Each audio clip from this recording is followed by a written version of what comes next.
Hey everyone, it's Melinda from Women Who Rock, and I am here with the one and only singer-songwriter, lead singer of Brownie Mary, Kelsey Friday. How you doing, Kelsey? I'm good. How you doing? I'm great. Of course, Women Who Rock, we're based in Pittsburgh, and Kelsey and Oh I are yeah. both joining you from Pittsburgh today. And I think one of the only artists that we've interviewed here on Women Who Rock that you and I have been able to share the stage together a couple times. Yes, we have. Yes, we have. So that's Which has pretty been a cool. blast. Yeah, So cool. absolutely. Yeah, we need to do more actually. I would love that. That would be Yes, we do. fantastic. Yeah, we got to plan that. So, Kelsey, take us way back. How did this whole music journey and career start for you? Well, believe it or not, in high school, like when I graduated high school, which was in Houston, Texas, I ended up going to Bethany, West Virginia, like literally in the middle of nowhere. It's probably about an hour outside of Pittsburgh, Okay. and went with zero intention of starting a band. But that's where I met Rich Jacks, my guitar player. And we just started doing cover things at fraternities and school functions and stuff like that, and fell in love with it. And Mm. then when I was at Bethany, we met Rick Wachowski, who ended up producing, I mean, pretty much everything I've done, even as a 53-year-old. But we went to his studio at Studio L in Weirton, West Yeah. Virginia. Was it And I still don't even at know, the same place? still in the exact same place. Wow. I can't really remember how we got hooked up with him. Mhm. Probably a professor or somebody. And we went, and that's where we recorded the first song off our first record when we were still in college, maybe off of our first album, That's Me. And obviously, we fell in love with Ricky. And I think we did like two or three songs with him and then graduated. And I had all intentions of going to Nashville and trying to be a Nashville artist, not necessarily country, but more soulful. Like, I don't know, Nashville was on my brain. Hmm. And Rich, my guitar player, basically like begged me, let's go to Pittsburgh. We've got something special. And I met my husband in college also, and he lived in Pittsburgh. So I was like, all right, we'll kind of give it a go. And we knew Ricky and he had some connections. So it seemed like, I mean, maybe the safer move, but thank God it ended up being the best decision I ever made. So then moved to Pittsburgh after college and started to gig around. Kind of got a little bit of our start at a bar called The Artery, which is now Soba Lounge in Oh, Shadyside. yeah. Okay. Yes, such a cool joint. And then we went into the Graffiti Rock Challenge and won it. And that like literally kind of launched our career here in Pittsburgh and Wow. just started to build this following and started to travel, mostly just like Cleveland, Columbus, New York City, like around this area, Mhm. Philadelphia, and just kept building momentum. And that's really kind of what happened, and then ended up getting signed. But that, is kind of how the journey began. So live, you all, Yep. Brownie Mary. I mean, that's what I remember when I first saw you, just your energy and you're Yeah. just on stage, totally electric. And I love that you shared with us you were going to all these venues, which is to me a little bit sad because I feel like a lot of our iconic venues in Pittsburgh are gone. And there's Oh, really, they, yeah, there are not that many places to play really around here anymore. But you made that fan connection by playing live and really yes, perfecting your craft. I mean, yes, you didn't do it through TikTok, social media back at that. right. So, what do you think is so important about connecting with your audience still to this day through knowing your craft and really knowing how to connect with people I live think performing? I think that's everything. For me, it's so important to bring that energy. And I think people know me for that energy. So Yeah. as I get older, it's like, oh man, I just, I never want somebody to leave a show and be like, oh man, that girl back in the day, you should have seen her back in the day. She could really, so now it's I like, don't think you have to worry about that. well, I get it. for me, that was everything, was bringing that energy and really trying to connect with every single person in Yeah. the room and giving them an experience, not only do I think we had, great crafted songs? Right. I think we were able to make it an experience for people. And especially in such a male dominated industry back then. I mean, I was really, besides Rusted Root, that I can remember I mean, I know there were other women, Sure. but we had quite a following and quite a reputation, had some airplay and stuff, which was awesome. Mhm. But, when I just felt like I wanted to really prove myself because, especially being a rock singer, I can rock just as hard as you can. What are some of the challenges that you faced being a rock singer, being a really strong lead of a band? Tell us, I mean, did you face challenges? And if so, how did you overcome them? I have to be honest, there weren't, I mean, I was surrounded literally only by men, Yeah. like my entire band, my record label, bar owners. But I had such a great team. I really did. I had such a great team, and I had the respect of everybody on my team that I think if there were ever things that were happening that I might not have even known about, Hmm. that they kind of protected me. So I don't really look back and think, wow, it was really tough being a girl in that industry back in the 90s, because I don't think I let that happen. I Sure. think I was a strong, confident woman. I don't want to say people didn't mess with me, but I think if there was a challenge, it was with myself. It was like maybe I felt like I had to prove myself a little bit more Mhm. because I was a woman. So I think maybe I just tried even harder, Yeah. like throw it down and be like, look at us, kind of badass. So fast forward from the 90s, and here Oh, we are today. You have a huge show coming up November yeah, 30th, Stage AE, main stage, seven bands that are all super well known in Pittsburgh that you've played yeah. with 1,000 times, toured with. And here we are today, and you are still the only woman on the lineup. So what's up with that? Right. What is up with that? In a way, I feel, honored, and, I think it's really cool. But at the same time, I'm like, man, what the heck? I think that a lot still, though. Like there'll be some pretty amazing events that happen in Pittsburgh. And sometimes I'm like, man, there's not one chick on the bill. It really does blow my mind.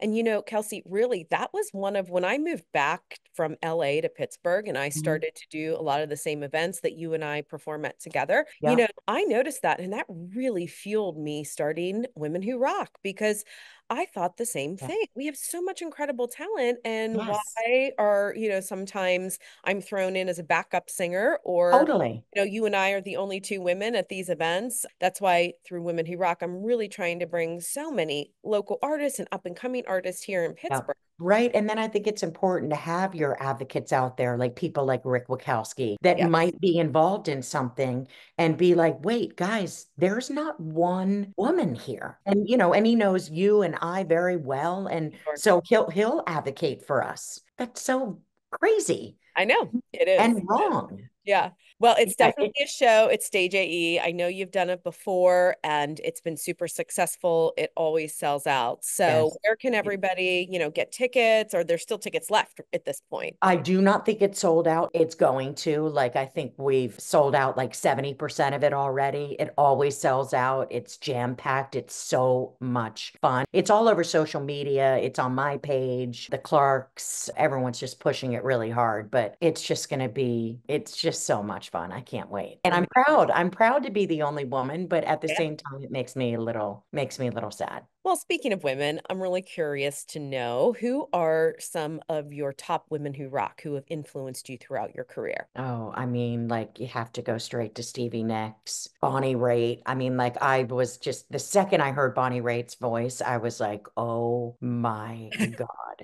And I still feel that way today. She's such a badass. And then when when we were kind of popular, we got lots of people were like, oh my God, you guys are like no doubt. Now, Mm, I don't think I sound like Gwen, but I think we had that same kind of energy. So I yeah. think it was really easy for bands to compare us. But I remember just having so much respect for her because she was that I can remember. I mean, there were lots of other rock people that were breaking, but Mhm. she was one that was like kind of while we were trying to do it, they got their break, Uh-huh. which is, really a huge part of it is like just getting your break or your Sure. connection because we were right there. I mean, it could have gone either way with us, I think. We just missed maybe that one song or just that extra little push we needed from our label that we didn't get. Who were you signed to? We were signed to Atlantic's Blackbird Sire.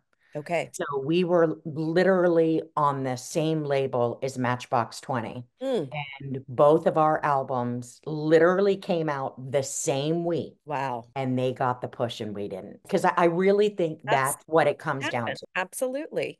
There's only so much marketing, right? Yeah. And so much budget. And that's exactly, we talk about this all the time when I'm talking to young artists too. Just because you get a record deal doesn't mean it's over, right? Or is No. it just a straight line to success? How long did you stay with that label? Did you release other albums with them after that? The only album we released with them was Naked, and we got some national airplay. Like we broke in certain cities, but it's still like, I remember like for whatever reason, Vegas, we were really starting to get a lot of momentum airplay wise. Hmm. But from Pittsburgh to we just didn't have the budget to even Right?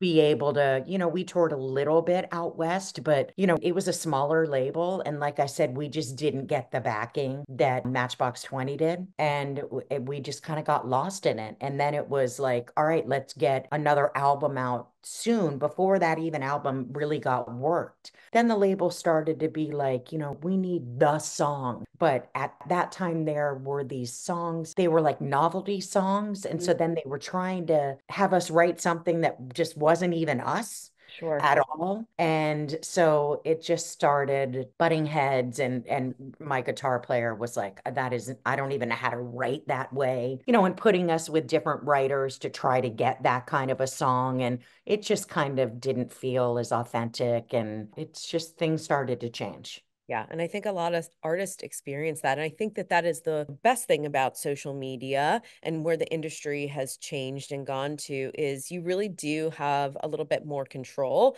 You can Totally. get your music out there to the world without having a record label behind you. Exactly. Yeah, social media is Hmm. breaking artists now, which is Absolutely. fantastic because they can just kind of do their own thing and get behind their own brand and not have. I do, now that we're talking about it, I mean, I do remember, well, maybe you should dress a little bit more like this. And we felt such pressure to get it right. And when we were showcasing for record labels and don't screw up and you've got to be this way and act this way. And I don't think I really remembered that until now. And that the Wow. pressure that we would put ourselves under, like for what? Like, let us just be who we are. And if nobody's going to sign us because of that, then oh well. But it was like getting that label deal was Hmm. everything back then, Yeah. everything. Yeah. And we cared so much about the stupidest shit, right? Because Right. you think it's everything. And Hmm. it's just, I guess as you get older, you gain that perspective where it's like, Sure. man, why did I put that pressure on myself? It's for Hmm. what? Yeah.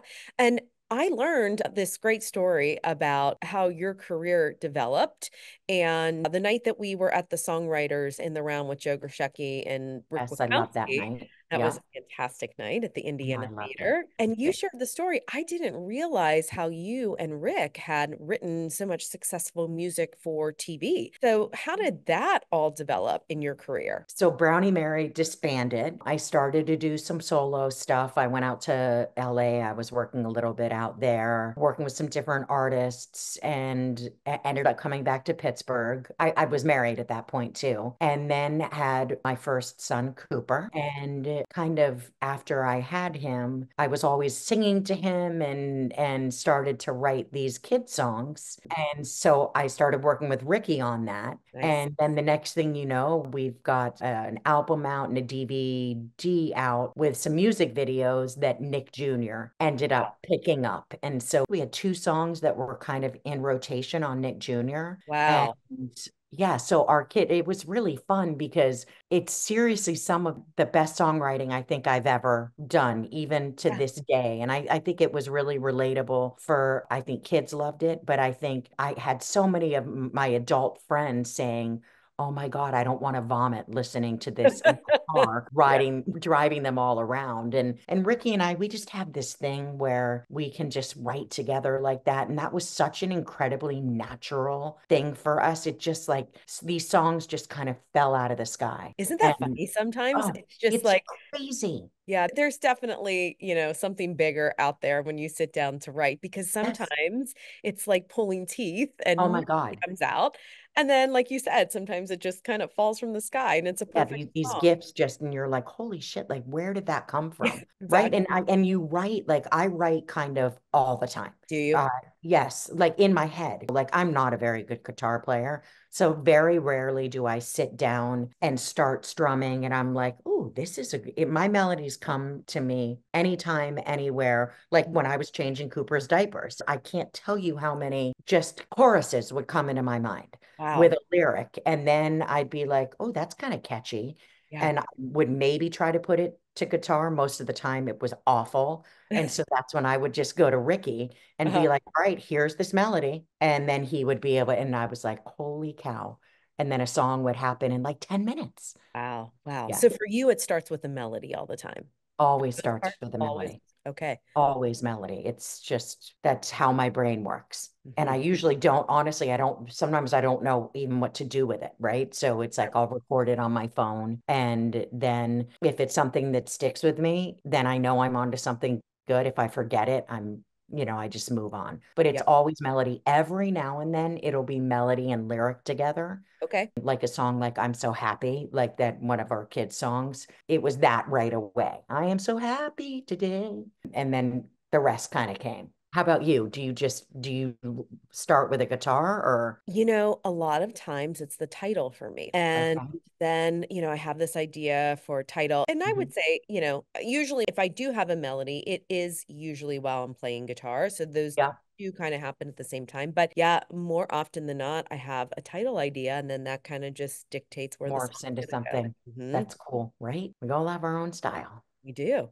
And speaking of Mhm. writing, I know you're working on some upcoming music. Can you tell us a little bit more about that? Well, it's harder now as I get older and, to find the time. And when I record, I go to Studio L, which is in West Virginia. But yeah, I've got like two songs I've been working on, and one of them I've got started right now with Ricky. We just kind of need to finish it. And I think at this point in my career, I like to just kind of release singles. So, I've got two things in the works that I'm hoping maybe I can release, I don't know, after the winter somewhere or early spring. But I like to, like, that just keeps me in it. You know what I mean? Like, I want to just keep doing that and not lose that.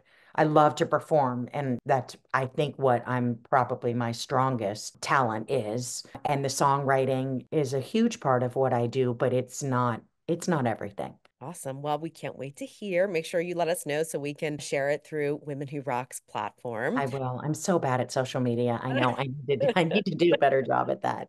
We'll help you get the word out with that one. Okay, Um, thanks. Anything else you want to share with us and our audience today? Yeah, you and I need to get a show together. That's the takeaway from Okay. today, I right? like this challenge. Let's do like a women rock, get a couple more and and I love that singer-songwriter. We should Uh, do that again. I loved oh, that. the singer-songwriter format. I love Yes. that too. Yeah. Absolutely. Yeah. Like I loved that. Too. That was one of my favorite gigs last year. It was one of mine too. And I love that theater. But Yeah. I think you and I going full band, full force, I That would think be that could be pretty cool. it could be awesome. Yeah. All right. I'm down. Let's do Okay. I it. love it. All right, everybody, make sure you check out Kelsey Friday with Brownie Mary, November 30th at Stage AE here in Pittsburgh. It Yes. will sell out. It's a fantastic night. I know a lot of you watching from Pittsburgh remember Nick's Fat City, and you were at some shows there just like me back in the day. So Yep. this is a celebration of all those great bands. And Kelsey, thank you so much for taking Thank the time to you. join us today. Absolutely. Everyone, go check out Brownie Mary and Kelsey Friday, and we will be talking to you soon, Kelsey. Thank you so much. Bye. Bye.